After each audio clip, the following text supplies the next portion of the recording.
Lord, nandito naman po ako sa bahay nyo upang magpasalamat sa lahat ng biyaya ang bigay po sa akin. Lord, birthday ko po ho ngayon. Maraming salamat po sa isang taon na namang binigay nyo po sa akin, sa malakas na katawan ko, sa lahat-lahat po Lord na natanggap ko na blessings galing sa iyo. Maraming salamat po. Isa lang po yung hiling ko ngayong birthday ko po ay mapabuti lang yung kalagayan ng aking pamilya. Mahal na mahal ko po sila, Panginoon ko. Yun po talaga ang wish ko araw-araw po, Panginoon ko. Panalangin ko po yan gabi-gabi po sa inyo, Panginoon ko. Alam kong nakikinig ka, kasi alam ko nandyan ka sa tabi ko upang makinig sa mga lahat ng problemang tao dito sa mundo. Lord, isa lang po talaga yung hiling ko. Yun po yung may papabuti yung kalagayan ng aking mga pamilya at ang aking mga mahal sa buhay at mga nagmamahal sa akin na kapaligid. Lord, ikaw na po ho bahala sa aming lahat. Maraming salamat po sa pagbabantay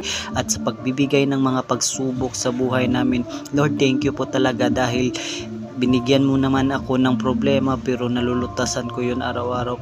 Kaya dahil sa iyo po, kasi naniniwala po ako na nandyan ka sa tabi ko. Kaya thank you po talaga Lord sa pagbabantay sa aming lahat. Happy birthday Sel plus one. Kahit minsan gusto kong sumuko pero lumalaban pa rin ako dahil nandyan ka. Naniniwala ako nga nandyan ka sa paligid ko, nandyan ka sa likuran ko. Kaya thank you po talaga Lord. Happy birthday Sel.